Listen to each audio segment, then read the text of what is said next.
Hello everyone, welcome back to nursing classes prime. तो आज की वीडियो में हम एक बहुत ही इंपॉर्टेंट टॉपिक डिस्कस करेंगे जो कि चाइल्ड हेल्थ नर्सिंग का एक मेजर पार्ट है, चाइल्ड वेलफेयर। ये टॉपिक बहुत ही इंपॉर्टेंट है क्योंकि कई बार एग्जाम में से क्वेश्चन आ जाता है। तो हम स्टार्ट करते हैं इसके इंट्रोडक्शन से। The term child welfare describe a set of government services intended to protect children and encourage family stability. मतलब क्या है? चाइल्ड वेलफेयर का मतलब होता है एक ऐसी गवर्नमेंट और कम्युनिटी सर्विस है जो स्पेशली बनाई जाती है किसी भी चिल्ड्रन को प्रोटेक्ट करने के लिए और उनकी फैमिली की को स्टेबिलिटी को प्रमोट करने के लिए। मतलब क्या है?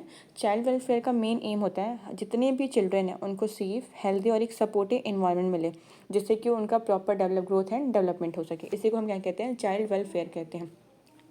अब बात करते हैं जो स्कोप क्या है चाइल्ड वेलफेयर सर्विसेज की। तो चाइल्ड वेलफेयर के अंदर बहुत सारे ऐसे सर्विसेज आते हैं जैसे कि इन्वेस्टिगेशन ऑफ एलेक्ड चाइल्ड अब्यूज़। मतलब अगर कोई भी किसी बच्चे के साथ कोई अब्यूज़ या फिर नेगलेक्ट हो रहा है तो उसके कंप्लेन आने पर ऑथराइज जो भी है इसका इन्वेस्टिगेशन करती है। फॉस्टर केयर करना। फॉस्टर केयर का क्या मतलब है? फॉस्टर केयर का मतलब होता है जब अपने पेरेंट्स टेम्प्ररी अगर केयर नहीं दे पाते हैं तो उन बच्चों को फॉस्टर फैमिली के साथ रखा जाता है। फॉस्टर फैमिली का मतलब होता है एक ऐसी फैमिली जो मतलब वो जो चिल्ड्रन होते हैं उनकी फैमिली का तो नहीं होता है लेकिन उनको स्टिल वो केयर प्रोवाइड करते हैं। उसी को हम क्या कहते हैं? फॉस्टर केयर या फिर फॉस्टर फैमिली कहते हैं। And the third one is adaptation services. जब अपने पेरेंट्स टेम्प्ररी केयर नहीं दे पाते हैं तो बच्चों को मतलब ऑर्फन या फिर जो भी चिल्ड्रन हैं उनको एक परमानेंटली फैमिली देना, उसी को हम क्या कहते हैं? एडॉप्शन सर्विसेज बोलते हैं। And the last one is services for supporting vulnerable family. मतलब पेरेंट्स को पेरेंटिंग स्किल सिखाना, उनकी फाइनेंशियल या फिर इमोशनल हेल्प करना। ये कुछ स्कोप थी चाइल्ड वेलफेयर सर्विसेज की। अब बात करते हैं इसके एम की कि जो भी चाइल्ड हेल्थ सर्विसेज हैं या फिर जो चाइल्ड वेलफेयर है उसका मेन एम क्या है। तो फर्स्ट एम है जो वो है providing support and managing services. मतलब क्या है? मतलब फैमिलीज़ को इमोशनल, फाइनेंशियल और सोशल हेल्प प्रोवाइड करना। जैसे कि अगर एक सिंगल मदर अपने बच्चे की बेसिक नीड्स फुलफिल नहीं कर पा रही है तो चाइल्ड वेलफेयर जो भी एजेंसी होगी उसको मॉनेटरी हेल्प करेगी या फिर काउंसलिंग करेगी या फ्री चाइल्ड केयर सर्विसेज जो भी है वो उनको प्रोवाइड करती है। Second aim is providing social protection. Providing social protection क्या मतलब है? जो भी बच्चे हैं उनको हार्मफुल सिचुएशन से बचाना, जैसे कि चाइल्ड लेबर हो गया, ट्रैफिकिंग हो गया और चाइल्ड मैरिज हो गया। Third one is handling report of possible child abuse. मतलब चाइल्ड एब्यूज़ का मतलब होता है कोई फिजिकल, इमोशनल या फिर सेक्सुअल एब्यूज़ या फिर नेगलेक्ट। एजेंसी का ड्यूटी होता है कि जब मतलब कोई भी अगर एब्यूज़ का हमें रिपोर्ट मिल रहा है उसको सीरियसली लेना और उस पर इन्वेस्टिगेशन करना। मतलब कि जैसे कि अगर कोई स्कूल टीचर है उसने किसी चिल्ड्रन पे नोटिस किया है कि ब्रूसेस के निशान है तो वो क्या करेगी? वो उसे रिपोर्ट करेगी और जो एजेंसी होगी वो उस पर एक्शन लेगी। असेसिंग नेक्स्ट एम है इसका assessing child and family needs. मतलब जो भी फैमिली है या फिर जो भी चाइल्ड है उसकी नीड्स अलग अलग होती हैं। कुछ को फूड चाहिए होता है, कुछ को काउंसलिंग चाहिए होते हैं, कुछ को एजुकेशन सपोर्ट चाहिए होता है। तो एजेंसी का केस क्या होता है? हर केसेस का असेसमेंट करके ये डिसाइड करना कि किस चिल्ड्रन को कौन सी सर्विसेज प्रोवाइड करनी है या फिर कौन सी सर्विसेज मिलनी चाहिए। Next aim is ensuring health and educational needs of the children. मतलब हेल्थ नीड्स का मतलब जैसे वैक्सीनेशन हो गया, ट्रीटमेंट हो गया, न्यूट्रिशन सपोर्ट हो गया, मेंटल हेल्थ सपोर्ट हो गया। और एजुकेशनल नीड्स हो गया जैसे कि स्कूल एडमिशन हो गया, बुक्स वगैरह हो गया, यूनिफॉर्म हो गया। तो ये सारी क्या करना है? हमें हेल्थ एजुकेशन प्रोवाइड करना है और किसी भी चिल्ड्रन की एजुकेशनल नीड क्या है, हेल्थ नीड क्या है, उसको असेस करना और वो सारी सर्विसेज उसे प्रोवाइड करना। And the last one aim is arranging accommodation for children. मतलब क्या है?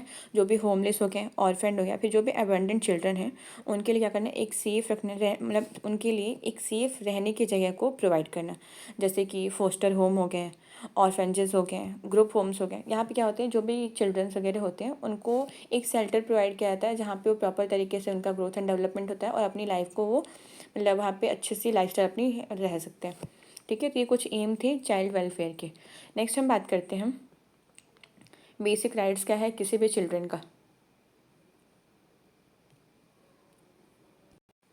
फर्स्ट राइट है राइट्स टू लाइफ का मतलब क्या होता है? हर बच्चे का जन्म से ये बेसिक राइट होता है कि उसकी लाइफ को प्रोटेक्ट किया जाए। इसका मतलब है कि गवर्नमेंट और सोसाइटी क्या करेगी? ये इंश्योर करेगी कि जो भी बच्चे हैं उसकी हेल्थ, सेफ्टी और सर्वाइवल सिक्योर है या नहीं। ठीक है, तो हर चिल्ड्रन का ये राइट होता है उसकी लाइफ को रहने के लिए। Second right is right to name and nationality. Right to name and nationality का मतलब होता है बच्चे का अपना एक पहचान होता है और एक नेशनैलिटी होने का राइट है। Third right is right to education, मतलब हर बच्चे का राइट है कि वो फ्री और कंपलसरी एजुकेशन ले सके। एटलीस्ट प्राइमरी लेवल तक तो एजुकेशन हर चिल्ड्रन को मिलना चाहिए, मतलब जितने भी बच्चे हैं उनको प्राइमरी लेवल तक बेसिक एजुकेशन मिलना ही चाहिए, ये उनका प्रॉपर राइट है।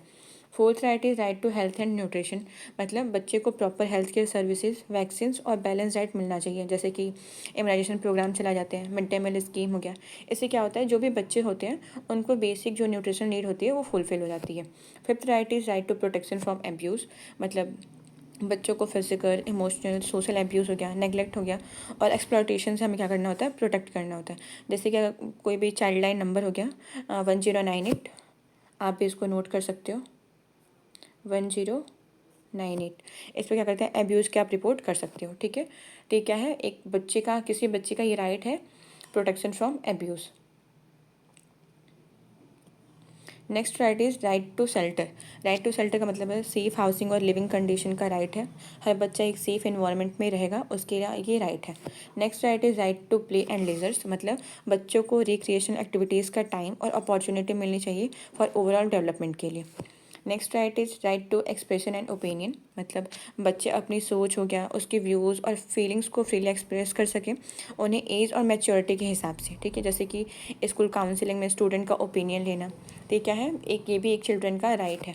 Next right is right to family and parental care, मतलब बच्चे को लविंग और सपोर्टिव फैमिली इन्वायरमेंट मिलना चाहिए, ठीक है। And the last one right is right to protection during emergency, मतलब कोई भी वॉर हो गया या फिर कोई भी नेचुरल डिजास्टर आ रही है या फिर कोई भी इमरजेंसी में बच्चों की सेफ्टी और केयर को इंश्योर करना, जैसे कि फ्लड के टाइम में चिल्ड्रन के लिए स्पेशल रिलीफ कैंप्स अरेंज किए जाते हैं। तो ये कुछ राइट्स हैं, बेसिक राइट्स हैं चिल्ड्रंस के लिए। आज हमने डिटेल में डिस्कस किया चाइल्ड वेलफेयर, इसका मीनिंग क्या होता है, स्कोप, एम्स और कुछ बेसिक राइट्स क्या हैं किसी भी चिल्ड्रन के, और इनके रोल क्या हैं। तो चाइल्ड वेलफेयर सिर्फ एक पॉलिसी नहीं है बल्कि एक लॉ होती है, जिसमें ये एक रिस्पॉन्सिबिलिटी होती है जो कि हर सिटीज़न को या फिर स्पेशली हम नर्सेज पर होती है, ताकि उस चीज़ को हम प्रॉपर तरीके से फॉलो करें। अगर ये वीडियो आपको हेल्पफुल लगा हो तो वीडियो को प्लीज़ लाइक करें, चैनल नर्सिंग क्लासेस प्राइम को सब्सक्राइब करें और अपने फ्रेंड्स के साथ शेयर करें ताकि उनकी भी हेल्प हो सके। मिलते हैं नेक्स्ट वीडियो में। Thanks for watching.